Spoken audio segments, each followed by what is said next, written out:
오늘 마가복음 네 번째 시간입니다. 오늘 주일에 주신 하나님의 말씀은 연약함을 인정하고 하나님 앞에 나아가는 시간입니다. 내 연약함을 사람들에게 드러내라는 말이 아닙니다. 나 스스로가 인정하라는 것이죠. 모든 기독교인의 미덕 중 하나는 겸손입니다. 그렇죠. 근데 무조건 자세를 낮추는 걸 겸손이라 하지 않습니다. 나보다 나은 것들을 배울 줄 아는 자세를 겸손이라고 합니다. 나는 안 돼, 나는 못해 라고 생각하는 건 겸손이 아니에요.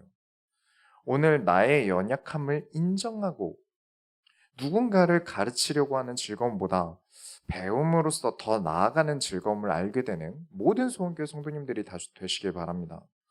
서론으로 들어갑니다. 외롭고 힘든 시간 있죠? 있습니다. 4장 35절부터 보시면 예수님께서 이제 바다를 건너서 다른 지역으로 이동을 바라셨어요. 그리고 제자들과 사공들 또 따라오는 무리들이 전부 배를 타고 이동하게 되겠죠. 그러면서 예수님은 주무셨습니다.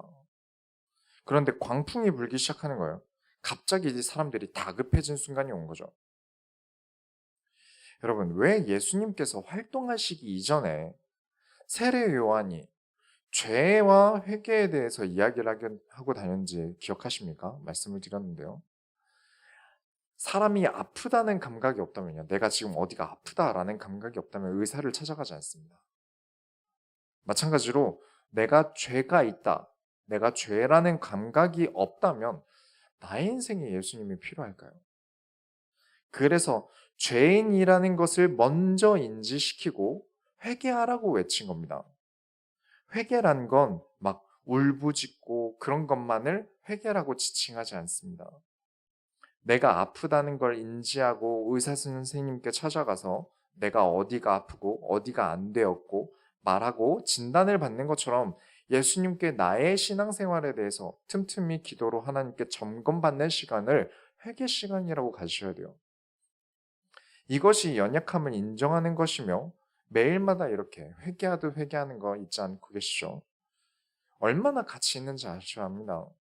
그런데 우리가 죄인이라는 감각이나 내가 신앙생활을 하면서 하나님을 찾지 않거나 이런 게 어디가 아프고 그런 게 아니지 않습니까? 내가 하나님을 안 찾는다고 어디가 아프고 티가 나고 이런 게 아니에요. 나 스스로가 내가 신앙생활을 잘하고 있는가 점검하지 않으면 별 이상 없어 보이는 게 영혼이에요.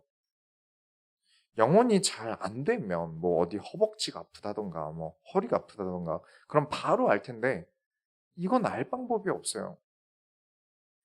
그래서 하나님께서는 하나님을 찾지 않는 우리에게 일을 일으키십니다.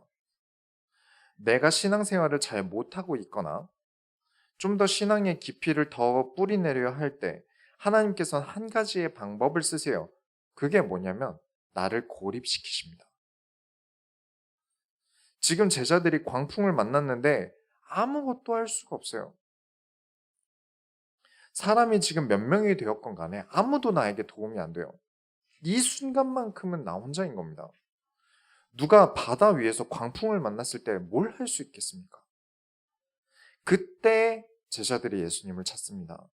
4장 38절부터 39절에 예수께서는 고물에서 베개를 베고 주무시더니 제자들이 깨우며 이르되 선생님이여 우리가 죽게 된 것을 돌보지 아니하시나이까 하니 예수께서 깨어 바람을 꾸짖으시며 바다더러 이르시되 잠잠하라 고요하라 하시니 바람이 그치고 아주 잔잔하여지더라.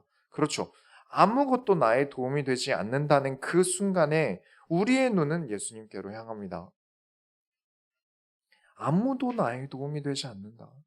나 혼자다라고 여겨지는 그 순간이 찾아올 때 하나님을 믿지 않는 자들에게는 정말 고통스러운 시간이 되겠죠. 또 교회를 다닌다고 해도 그 순간순간 하나님을 붙잡고 절벽을 올라가는 사투가 없다면 견딜 수 없을 거예요.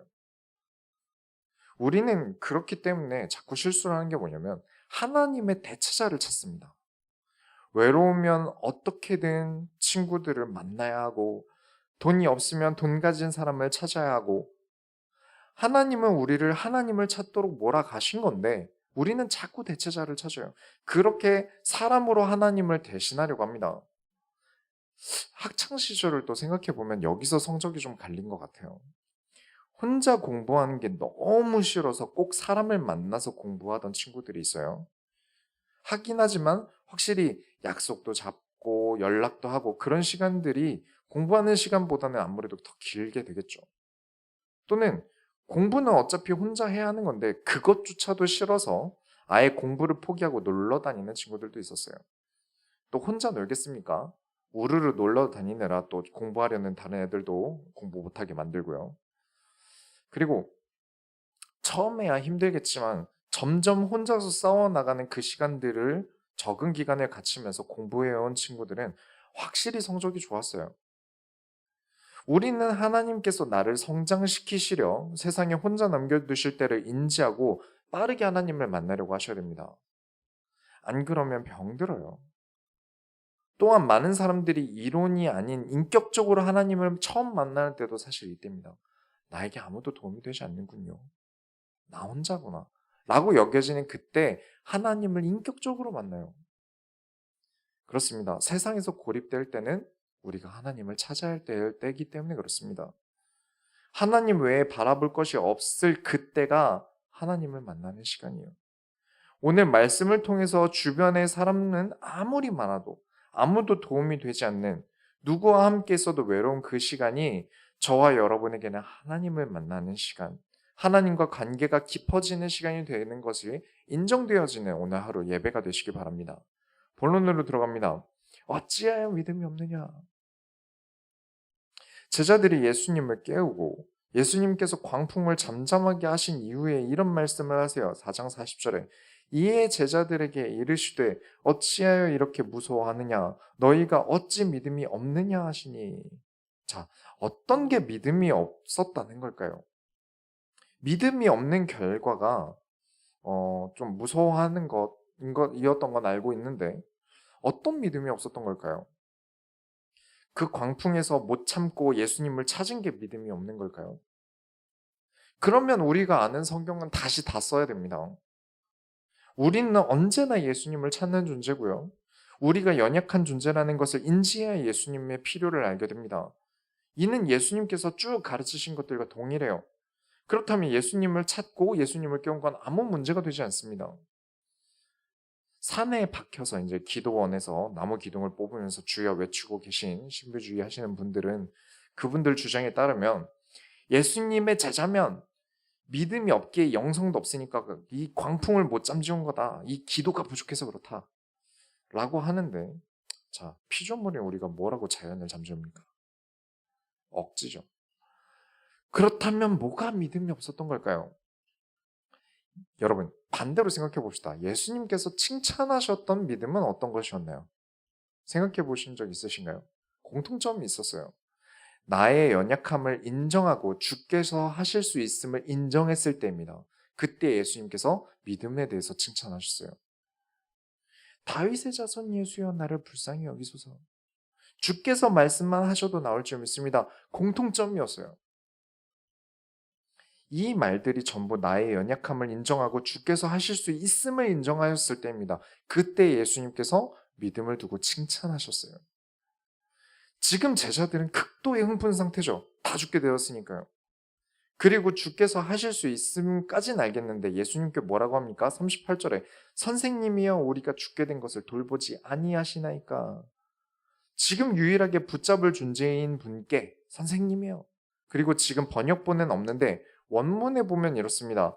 왜 어찌하여 우리가 죽게 되었는데 내버려 두십니까? 라고 따져요. 예수님께서 나를 살리셔야 함을 당연하게 여기고 있어요. 예수님께서 하실 수 있음을 믿지 못한 의심과 공포와 예수님을 높이지 못하고 버릇없이 나오는 두 가지 모습을 다 보여주고 있습니다. 그래서 예수님께서 믿음이 없느냐 하신 겁니다. 그런데 아까 서론에서 말씀드렸죠. 이는 사실 하나님께서 일부러 그러시는 거예요. 그쵸? 배를 타고 가는데 갑자기 광풍이 치는데 어부 출신이 몇 명입니까? 그걸 몰랐겠습니까? 하나님께서 일부러 하시는 거예요. 4장 41절에 그들이 심히 두려워하여 서로 말하되 그가 누구이기에 바람과 바다도 순종하는가 하였더라. 예수님은 내가 부리듯 말할 수 있는 존재가 아니구나. 바다도 순종하는 이에게 순종치 못하고 왜 나 안 살려주세요? 어서 뭐라도 하셔야죠. 우리 돌봐주셔야죠. 라고 했던 본인들의 부족함을 깨달을 수 있는 기회를 주신 거예요. 가르쳐 주신 거죠. 믿음이 더 잘하겠죠. 조금 못나더라도요. 조금 혼나더라도 이렇게 예수님과 계속 맞대고 마주하는 게 훨씬 좋습니다. 배움이란 건 그런 거예요. 우리가 믿음이 없다, 믿음이 있다라는 사실에 대해서 너무 잘못 배운 게 많아요. 예수님께 믿음이 없다는 말 듣는 게 뭐 어떻습니까? 그게 진짜 문제가 되는 일일까요? 전혀 문제될 일이 아니에요. 그렇게 믿음이 성장되는 게 맞는 거죠. 우리는 부족하기에 배우고 깨닫는 건 아닙니까? 애초에 부족하기 때문에 배우는 거예요. 우리는 부족하기 때문에 그리스도가 필요한 것이고요. 그래서 부족하다는 말을 듣는 게 뭐가 문제입니까? 사람에게 들으면 문제가 되겠지만 예수님께 듣는 건 아무 문제가 안 돼요. 어떤 것이든 성장이라는 건 그렇게 하는 겁니다. 팔굽혀펴기를 하는데 퍼스널 트레이너가 자세가 틀린 걸 교정해 준다고 내려갈 때는 사선으로 몸이 위로 올라가셔야 돼요 라고 가르쳐 줬다고 기분 나빠서 그만두는 게 정상입니까? 드럼을 배우는데 새끼손가락이 드럼 스틱에서 빠져나와 계시면 안 좋으세요라고 선생님이 말해줬다고 기분 나빠서 그만두는 건 정상일까요? 그런데 왜 신앙생활에서 신앙도 삶도 내 멋대로 하려는 걸 하나님께서 말씀으로 수정해 주시는 건 왜 기분이 나쁠까요? 왜 하나님께서 내가 원하는 기도를 안 들어주시는 건 기분이 나쁠까요? 아직도 나의 연약함과 부족함이 인정되지 않았기 때문에 그렇습니다. 하나님께 혼난다? 예수님께 혼난다? 아니요, 기분 좋아야 돼요. 관심이 없으면 그럴 일도 없을 텐데요. 그런데 기분 나빠요. 왜냐? 나는 나의 연약함이 인정이 안 됐으니까요. 뭘 배워도 선생님 말 안 듣는 사람은 나는 잘하는데 가르치는 사람이 틀린 거야 라는 쓸데없는 아집 때문에 그렇습니다. 정말 귀한 시간을 그렇게 버리는 겁니다. 자, 우리의 시간은 소중합니다. 정말 쏜살같이 지나가요. 그 귀한 시간을 왜 내 아집과 고집 때문에 버려야 합니까? 순종함으로 예수님 앞에 나아가고 예수님을 인정해 드릴 때 예수님께서 뭐라고 하신다고요? 기억하시죠? 하나님의 뜻대로 하는 자들이 나의 형제다 하셨습니다. 여러분이 그렇게 되시기 바랍니다. 두 번째로 예수님이 누구신지 알도록 이제 5장으로 넘어가면 예수님께서 바다 건너편으로 가셨는데 귀신 들린 사람이 예수님께 나옵니다. 이 사람이 굉장히 나름 유명했는지 어떤 사람인지를 쭉 써놨어요. 무덤에서 살았다고 합니다. 이것부터 정상은 아닌데 거기다가 하도 난동을 부려서 쇠사슬로 묶어놨다고 해요. 근데 그것마저도 끊어낼 만큼 힘이 엄청 강했나 봅니다. 그래서 주변 사람들이 감당이 안 됐다 그래요. 여러분 집안에 사고 치는 사람 한 명이라도 있어도 얼마나 피곤합니까? 그런데 그 사람이 난동을 부리면 어떻게든 잡아야 하는데 그마저도 안 될 만큼 힘이 세면 정말 곤란해지겠죠. 거기다가 매일 소리를 질러대면서 돌로 자기 자신을 자학했나 봅니다. 그걸 눈으로 보게 되면 그 사람의 몰골은 얼마나 처참했을까요?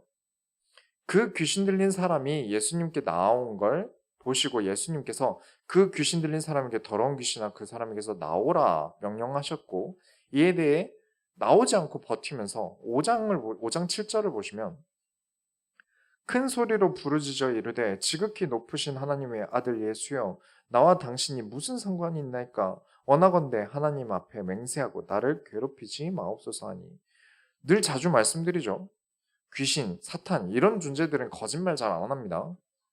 거짓말을 한다라기보다 사기를 친다에 가까워요. 이에 대해서 가장 예를 쉽게 들어드린 게 우리 집 사과였죠. 저희 집에 사과가 있는데 드시러 오실래요?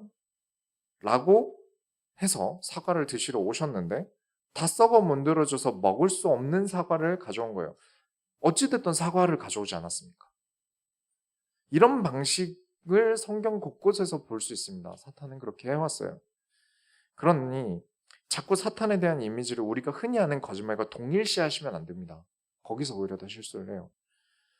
5장 9절에 이에 물으시되 네 이름이 무엇이냐 이르되 내 이름은 군대니 우리가 많음이니이다 하고 한 사람에게 붙은 귀신이 군대 단위라고 하는데 지금 보시면 당시에 여단을 2,000명 정도로 추정하고 있어요. 그러니까 귀신 2,000마리가 한 사람한테 붙은 거예요. 자, 2,000명의 숫자는 엄청 크지 않습니까? 천사와 귀신 뭐 이런 이야기들을 성경에서 찾아볼 때 한 가지 알 수 있는 공통점은 전담 마크하는 존재들이 있다는 거예요. 김민철 견제 담당 귀신이 있고 김민철 지원 담당 천사들이 있다는 거죠. 숫자는 어떻게 측정될까요? 지원 여부는 우리와 비슷합니다. 여러분이 대기업 회장님이신데 작은 프로젝트에 수백 명을 투입할 수 있겠습니까? 반대로 큰 프로젝트에 한 5명 지원하실 수 있겠습니까? 하는 일이 많은 만큼 큰 지원이 이루어지는 게 맞는 겁니다. 그렇다면 여러분이 하나님 나라에 중요하게 쓰임을 받는다면, 여러분이 하나님의 일에 중요하게 쓰임을 받는다면 천사들은 얼마나 여러분 주위에 있게 될까요? 열왕기 하에 보면 엘리사라는 선지자가 나옵니다. 선지자들을 많이 세우고 하나님 나라 일을 많이 한 사람이에요. 아람이라는 나라의 왕이 이 엘리사를 죽이겠다고 부단히 노력합니다. 군사들을 이끌고 엘리사의 거주지까지 도착했어요. 그걸 보고 엘리사 곁에서 일하던 청년이 보고를 합니다. 까마득한 군사들이 쳐들어왔습니다. 우린 다 죽게 되었어요. 이때 열왕기하 6장 17절에 보면 기도하여 이르되 여호와여 원하건대 그의 눈을 열어서 보게 하옵소서 하니 여호와께서 그 청년의 눈을 여심해 그가 보니 불말과 불병거가 산에 가득하여 엘리사를 둘렀더라. 엘리사가 심부름하는 청년을 두고 눈을 열어달라고 하나님께 부탁을 드립니다. 눈을 뜨니까 천사의 수가 산에 가득했다고 해요. 여러분 2,000명 모아놓고 산을 메워보라고 해봤자 사실 운동장 하나도 채울까 말까요? 그런데 산 하나를 메우려면 얼마나 많은 천사들이 와야겠습니까? 그리스도를 통하지 않는 것, 하나님의 일을 하지 않는 것 정말 손해인 줄 믿으셔야 합니다. 진짜 쓰임받는 사람은 귀신 2,000명이 문제가 아니에요. 우리 소원교회 모든 성도들은 더욱 많은 천사들이 함께 할 것입니다. 그러니 무조건 하나님 나라의 일을, 하나님의 소원을 이루는 일을 놓치지 마시기 바랍니다. 이건 놓치면 너무 손해예요. 나 먹고 살기 바쁘다고 생각으로 하나님 나라의 일을 버린다면 되려 내가 쥐고 있는 것조차 놓치게 될 겁니다. 다시 성경을 보시면 이때 귀신들이 예수님께 돼지떼로 들어가겠다고 희망을 합니다. 그리고 예수님께서 허락을 하시고 귀신들이 돼지떼로 들어가게 되고 돼지들은 바다로 뛰어들어가서 몰살하게 돼요. 자, 그러면 우리의 관심사는 여기 또 생기죠. 돼지에게 귀신이 들어간다니. 자, 동물에게도 귀신이 들어갈 수 있습니까? 네, 있습니다. 성경에 써 있으니까요. 근데 여기서 우리가 중요한 게 봐야 되는 건 동물에게 귀신이 들린다가 아닙니다. 귀신이 옮겨가는 데 있어서 예수님께 허락을 받았다는 게 중요한 거예요. 예수님은 주권자이십니다. 그분이 허락하면 안 될 게 없다는 거예요. 그러면 왜 돼지떼에게 들어가는 것을 허락하셨을까요? 예수님께서는 바로 직전에 무슨 사역을 하셨죠? 바로 전장에 하나님 나라의 일을 비유로 설명하셨습니다. 그리고 하나님 나라의 권세를 가지신 분이라는 증거로 바다와 바람이 순종하는 것을 보았고 귀신까지도 예수님 앞에 엎드려 있는 것을 보여주고 계신 겁니다. 하나님께서는 예수님이 누구신가를 설명하기 위해서 그렇게 허락하신 거예요. 우리가 자꾸 눈이 예수님보다요. 바람이 멈춘 데 가고요. 바다에 가고요. 귀신 들린 것에 돼지떼의 마음을 뺏깁니다. 우리의 현실이 그렇습니다. 우리에겐 참 많은 일들이 일어나요. 직장일, 친구일, 가족일 등등 너무 많은 일들이 일어나죠. 하나님께서 그런 일이 일어나도록 허락하신 것은 첫 번째는 무조건 나를 예수님 앞에 세우기 위함입니다. 두 번째는 예수님 앞에서 나의 신앙 상태를 말씀드리기 위해서고요. 세 번째는 이 일로 인하여 하나님께서 내게 말씀하실 것이, 나에게 알려주실 것이 무엇인지 알기 위해서입니다. 그런데 우리는 예수님 앞에 서기보다는 자꾸 다른 일 앞에 서기 바쁩니다. 왜죠? 예수님은 눈에 안 보여요. 내게 일어나는 사건들은 대놓고 눈에 보이죠. 마치 이런 성경에서 예수님의 행적보다, 말씀보다, 가르침보다 바다가 잠잠해지고 바람이 멈추고 귀신이 돼지떼에게 들어가는 것만 보이는 것처럼 말이죠.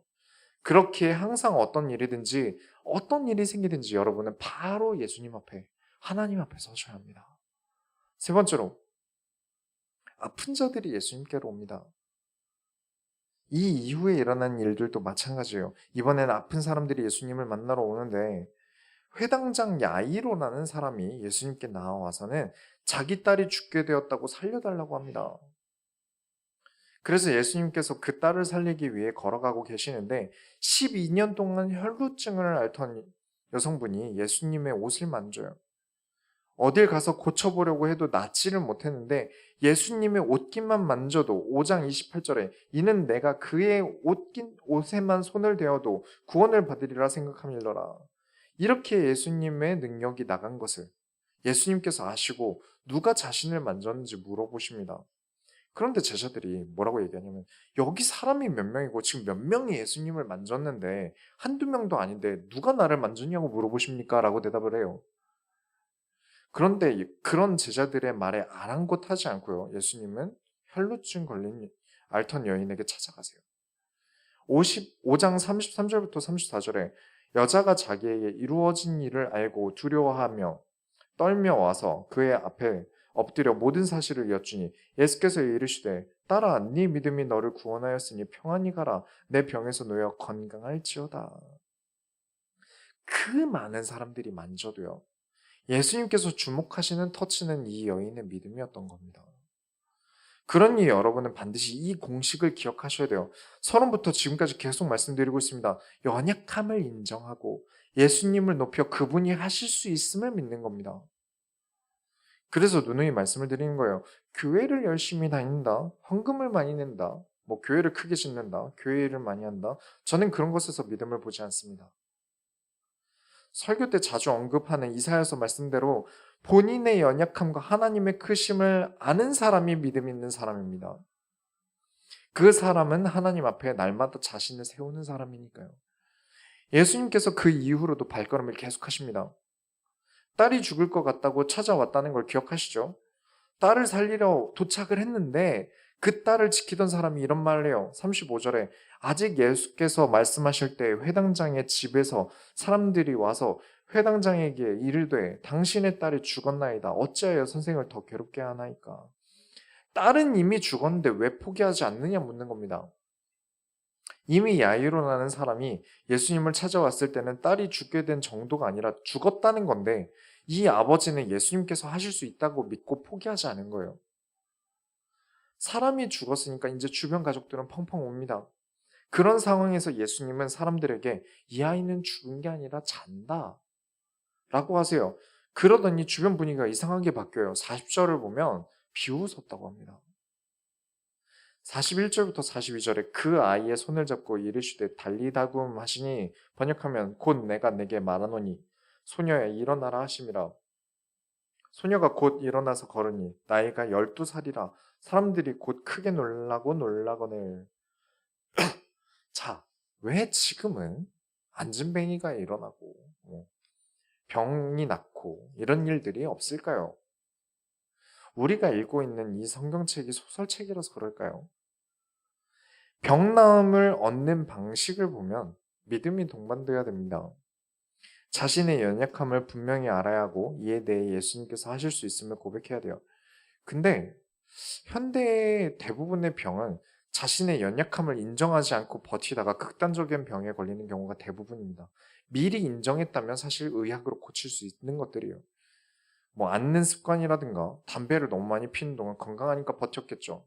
뭐 아니면 하루 3갑씩 피면서 이게 몸에 좋다 안 좋다 관리를 또 안 하고 이제 인정을 안 하다가 폐암에 걸린다든가 아니면 일상적으로 생기는 병에 대해서 내 불찰에 대해서는 사실 예수님께 할 말이 없어요. 정상이죠. 믿음을 내세우기보다는 양심에 걸리는 게 더 많아요. 그러면 본인의 의사와 상관없는 병들도 있지 않습니까? 뭐 가족력이라든가 희귀질환이라든가 이에 대해서는 본인의 연약함을 인정하시고 하나님 앞에서 길을 찾으셔야 합니다. 병의 나음이 꼭 예수님께서 기적으로 일으키셔야 하는 게 아닙니다. 일부러 하나님께서 몰아가고 하나님을 찾게 만드신 방법이에요. 그리고 그 아픔으로 우리를 사용하시고요.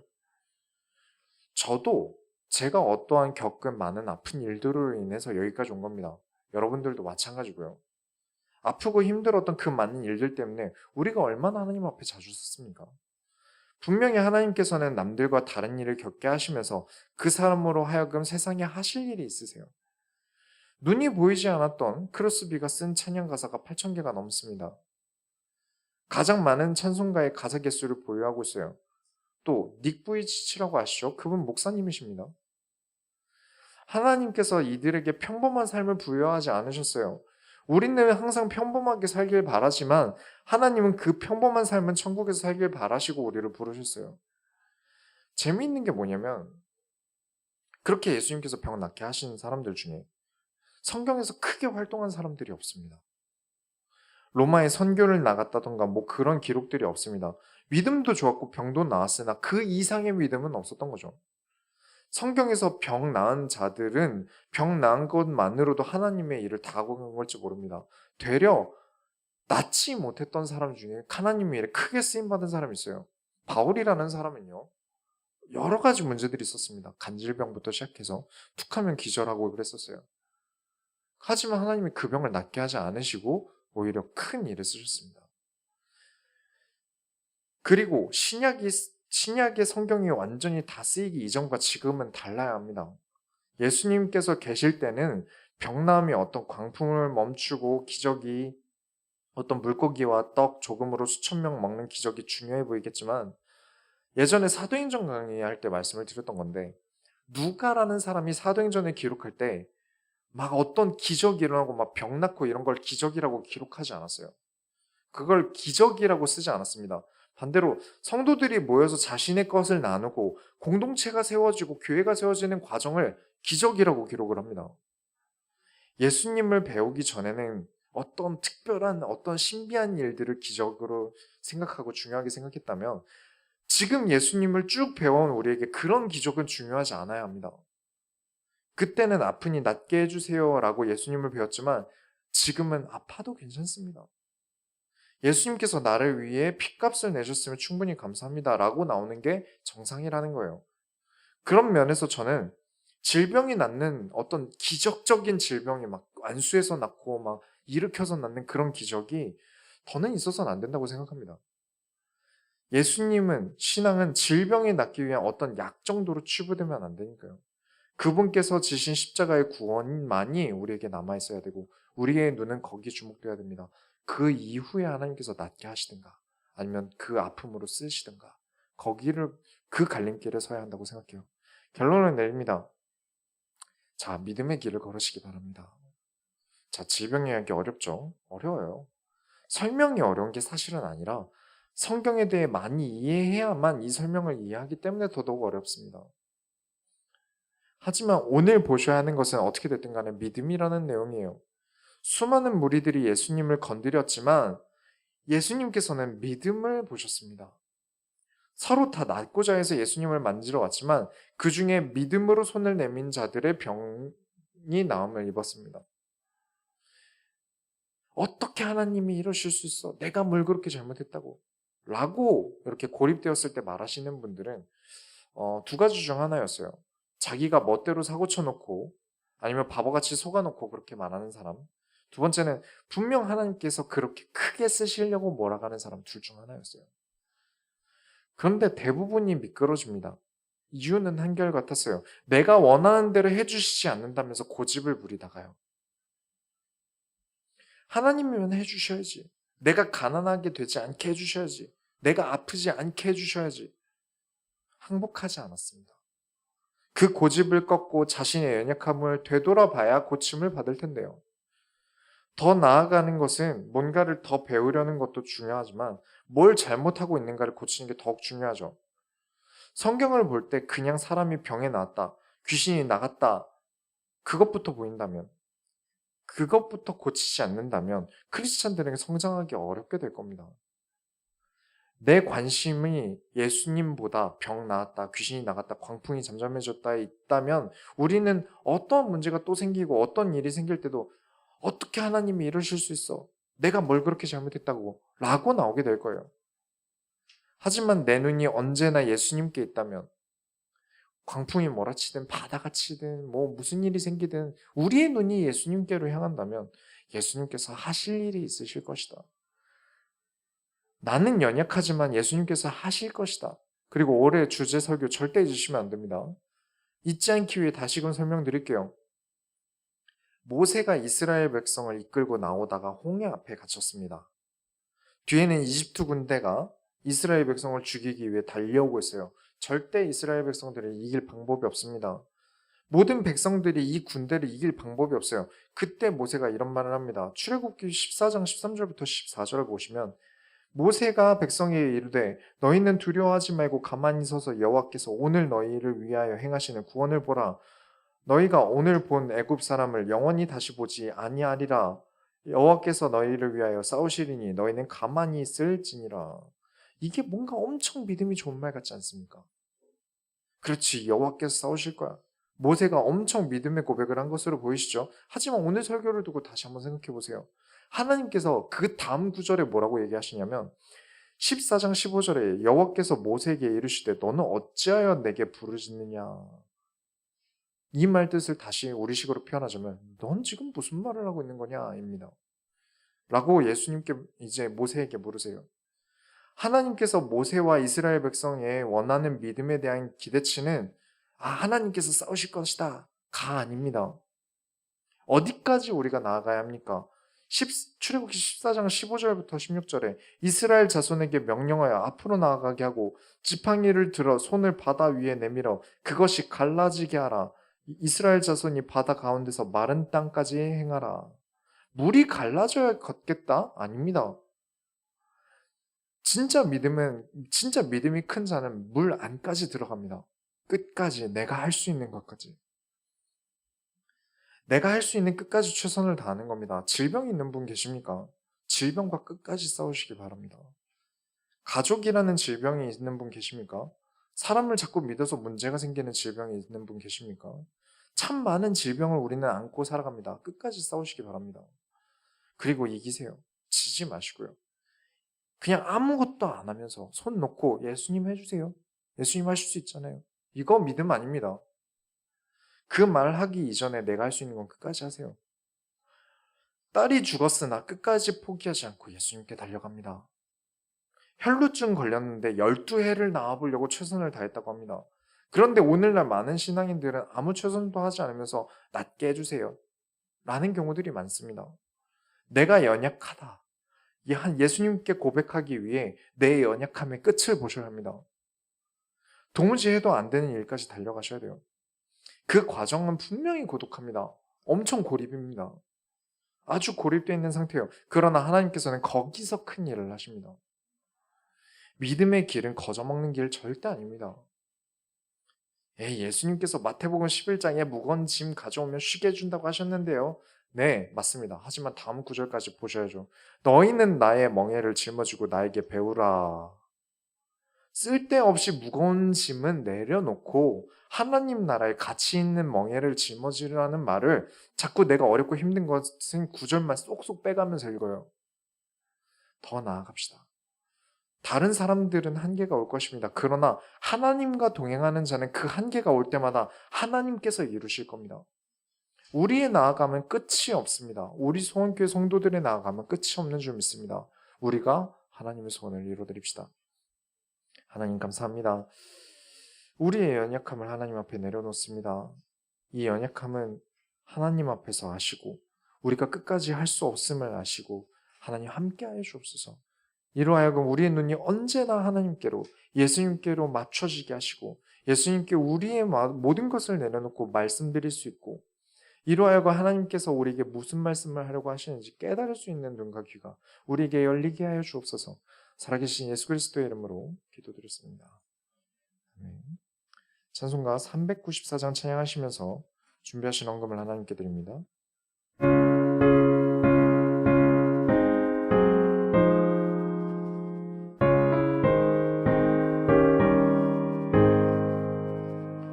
이